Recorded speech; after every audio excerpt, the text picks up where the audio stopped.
Sir Bong, sabi nung nakachat ko na guro, paano na po kami kung ang reply ng Supreme Court ay hindi pabor sa mga gurong may garnishment, no? Kasi yung reply sa atin ng Supreme Court, parang in-explain nila na tama yung ruling, yung order ng mga korte sa garnishment sa mga teachers. At ang sinasabi doon, yung mga bonuses ay pwede ring i-garnish, no? Kasi nga ang pinapasahod sa atin ay pera ng gobyerno. Ganun ang gustong sabihin ng Supreme Court.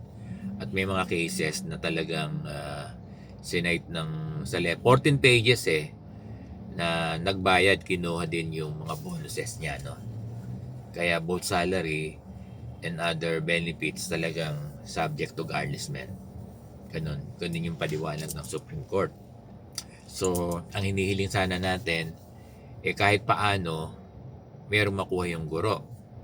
Kahit 50-50, ganun Kaya lang, sa letter ng Supreme Court sa atin, yung reply sa atin, sa akin in particular, ay ina-affirm, pinapaliwanag niya na hindi na kailangan mag-modify ng ruling, di ba? Hindi na kailangan anuhin yung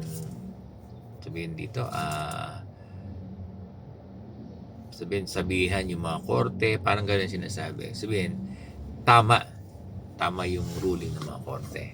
So malungkot ito para sa mga guro natin na hindi natin na-achieve yung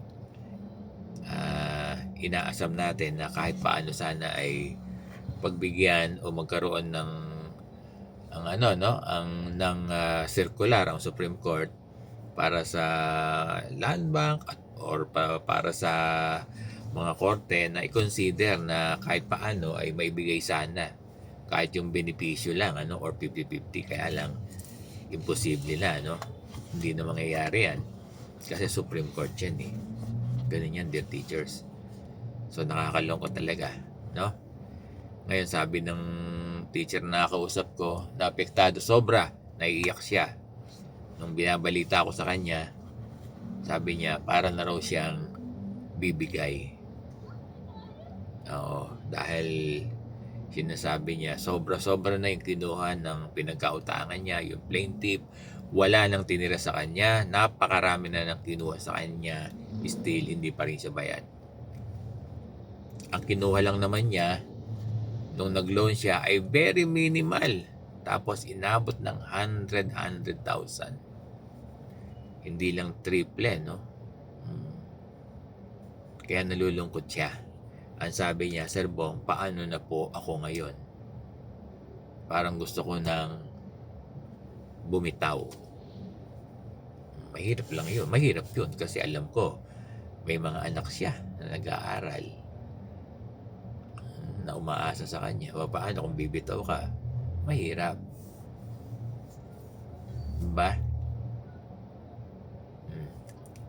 Ngayon, hahanap na lang ng ibang bagay na pwede na sabihin yung pagkukuhanan, diba?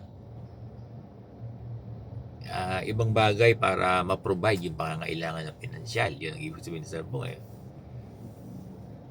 Parang nagpa-part-time din yata siya. Minsan kasi yung part-time maliit lang no? Parang 200 per hour lang din, no?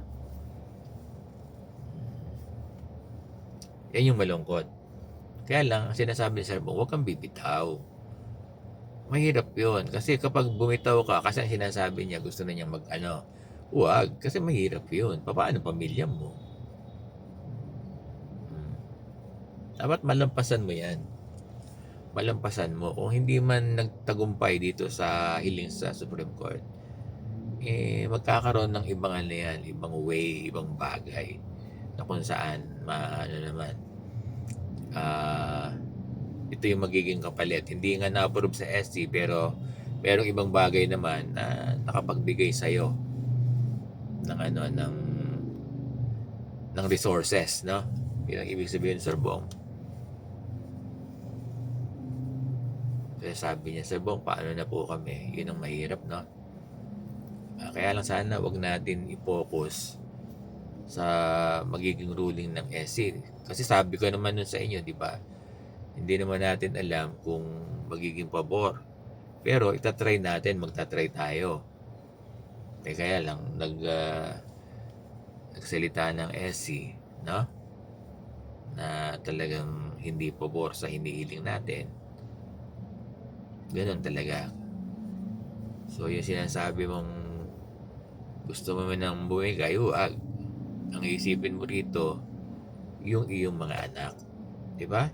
Hindi lang yung gurong kausap ko. Yung mga gurong iba ang naiisip dahil sobrang disappointed, sobrang depressed. Dapat huwag. Dapat ma-overcome niya yan, ano? Ganun talaga.